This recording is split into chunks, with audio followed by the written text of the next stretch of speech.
बालाघाट जिले की 3 nursing college की मान्यता निलंबित।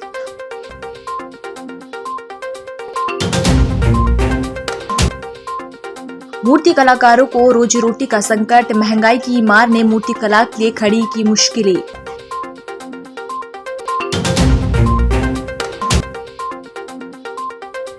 मारपीट में घायल मंगल की पत्नी ने आरोपियों पर कार्रवाई करने एसपी से लगाई गुहार। Madhya Pradesh nurses registration council Bhopal द्वारा प्रदेश के नर्सिंग कॉलेज की शैक्षणिक सत्र 2021-22 की मान्यता तत्काल प्रभाव से निलंबित कर दी गई है। इसमें बालाघाट जिले के 3 nursing college, gracious college of nursing Balaghat, Ripu Daman Singh Bisen school of nursing Balaghat और शक्ति विद्या मंदिर इंस्टीट्यूट ऑफ नर्सिंग बालाघाट शामिल है। वर्ष 2020-21 में मान्यता प्राप्त इन नर्सिंग कॉलेज को अकादमी भवन, छात्रावास, लैब उपकरण, संबद्ध अस्पताल के आवश्यक दस्तावेज और वर्तमान समय के फोटो 10 मई 2022 तक उपलब्ध कराने के लिए कहा गया था, लेकिन इन नर्सिंग कॉलेज द्वारा चाहे गए दस्तावेज उपलब्ध नहीं कराए गए, जिसके कारण उनकी शैक्षणिक सत्र 2021-22 की मान्यता तत्काल प्रभाव से निलंबित कर दी गई है। विभाग ने कहा है कि नर्सिंग सत्र 2021-22 में जिस किसी भी छात्र छात्रा का एडमिशन सूची में दी गई कॉलेज में वह अपनी कॉलेज से फीस वापस ले ले। बालाघाट में हर साल गणेश चतुर्थी के पावन मौके पर हजारों किलोमीटर दूर से कलाकार इस आस में यहां आते हैं कि मूर्ति कला के माध्यम से उनके घर की रोजी रोटी संतोषजनक चल सके, लेकिन इस बार महंगाई की मार ने इनके अरमानों पर पानी फेर दिया है और हालात इतने बदतर हो गए हैं कि इनके सामने पूंजी खड़ा करने का संकट खड़ा हो गया है। जिस तेजी से मूर्ति निर्माण सामग्री में महंगाई की मार पड़ी है, उसके बाद इन कलाकारों के सामने गंभीर अथक संकट व्याप्त हो गया है। गौरतलब है कि भगवान गणेश का बाल स्वरूप इस बार खास आकर्षण का केंद्र है।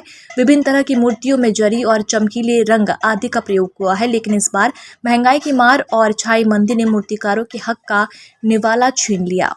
जो बन रही है अभी 5,000 से चालू है बड़ी मूर्ति, 5,000 से ऊपर से 20,000 25,000 तक की गणेश जी बड़े साइज में। और महंगाई के बारे में अगर बोलना चाह रहे तो महंगाई तो बहुत ही है। अब वो महंगाई के हिसाब से अपन मूर्ति का भी रेट बढ़ाना चाह रहे हैं, क्योंकि अपने भी बहुत महंगाई यानी मार रहे हैं, तो अपन चाह रहे अभी इस बार थोड़ा बहुत बढ़ा है अभी मूर्ति का रेट। पर बालाघाट सिटी का छोटा है, उसका हिसाब से थोड़ा रेट भी अपन हिसाब से रखें, ऐसा ज़्यादा भी नहीं बढ़ा है। किस में महंगाई महंगाई बोलो तो सब चीज़ में है, सुतली पैरा मट्टी अभी लाने की बहुत। वारासिवनी थाना अंतर्गत ग्राम कासपुर निवासी मंगल प्रसाद पटले 37 वर्ष को गांव के ही आधा दर्जन व्यक्तियों ने चुनावी रंजिश के चलते मारपीट कर घायल कर दिया। इस मामले में आरोपियों पर कड़ी कार्रवाई कर उन्हें गिरफ्तार किए जाने की मांग को लेकर पीड़ित के परिजनों ने पुलिस अधीक्षक कार्यालय पहुंचकर पुलिस अधीक्षक को ज्ञापन सौंपा। इस दौरान मंगल की पत्नी ने कहा कि पति मंगल के साथ गांव के ही आधा दर्जन लोगों ने मारपीट कर गंभीर रूप से घायल कर दिया है, जो अस्पताल में भर्ती है, लेकिन पुलिस द्वारा मामूली धारा लगाकर उनके खिलाफ गिरफ्तारी की कार्रवाई नहीं की गई है। मारपीट का मामला है और क्या कर मेरे पति खेत गए हुए थे 16 तारीख को।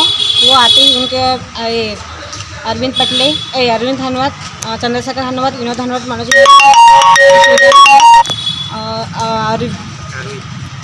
अरविंद हनवत, ये 6 लोगों ने 2 लोग के हाथ में लोहे की राड थी और 4 लोग के हाथ में डंडे हो गए थे। उनने दोनों हाथ में एक हाथ की 2 हड्डी टूटी है, एक हाथ की 1 हड्डी टूटी है। अभी उनकी हालत ऐसी नहीं है कि वो उठ सके, बैठ सके, खा सके, कुछ भी नहीं कर सकते। ऑपरेशन हुआ है दोनों हाथों का 19 तारीख को। पीछे से भी मार है, सिर में भी मार है, पूरे नीचे से ऊपर तक पूरे शरीर भर मार। मध्य प्रदेश कबड्डी संघ के उपाध्यक्ष और जिला कबड्डी संघ के अध्यक्ष राजेश पाठक के द्वारा गत दिवस अपने व्यवसायिक कार्यों में व्यस्तता के कारण जिले के सबसे पुराने हॉकी क्लब नेहरू सपोर्टिंग के अध्यक्ष पद से त्यागपत्र देकर एक सदस्य के रूप में अपनी सेवा निरंतर रखने का विश्वास दिलाया है। इस संबंध में जब पाठक से ईएमएस संवाददाताओं के द्वारा विस्तार से चर्चा की गई तो उनका कहना था कि मुझे इस बात का गर्व है कि मैं भारत के एक ऐसे जिले में रहता हूं जहां पर खेल और खेल प्रतिभा दोनों का अभूतपूर्व सम्मान किया जाता है। यहाँ 12 महीने खेलों का आयोजन निरंतर जारी रहता है, जो कहीं ना कहीं हमारी युवा पीढ़ी को सकारात्मक और रचनात्मक गतिविधियों से जोड़ता है। नेहरू स्पोर्टिंग क्लब का अध्यक्ष पहली बार करीब 4 वर्ष रहा। मुझे प्रतियोगिताएं आयोजित करने का अवसर मिला जिसमें मेरे सभी नेहरू स्पोर्टिंग क्लब के सब साथियों का पूरा भरपूर सहयोग मिला। विगत कुछ समय से कुछ अपनी तमाम और कार्यों में व्यस्तता के चलते उतना समय दे पाने में थोड़ा सक्षम नहीं हो पा रहा था, तो मैंने खुद परसों रात में ही नेहरू स्पोर्टिंग क्लब के अध्यक्ष पद से त्यागपत्र दे दिया था और अपने सब साथियों को, पदाधिकारियों को बोल दिया था कि आप लोग अपने हिसाब से नई कमेटी का गठन कर लें। एक नेहरू स्पोर्टिंग क्लब के सदस्य की तरह नेहरू स्पोर्टिंग क्लब के और हॉकी के प्रति, खिलाड़ियों के प्रति हमेशा मेरा लगाव ठीक उसी तरह बना रहेगा जैसे अध्यक्ष होने के नाते मैंने पिछले अपने 2 कार्यकाल में उसकी भूमिका निभाई और उसी जिम्मेदारी के साथ नेहरू स्पोर्टिंग क्लब के हर कार्यक्रमों को आगे भी बढ़ाते रहने के प्रयास में हम कोई कमी नहीं आने देंगे।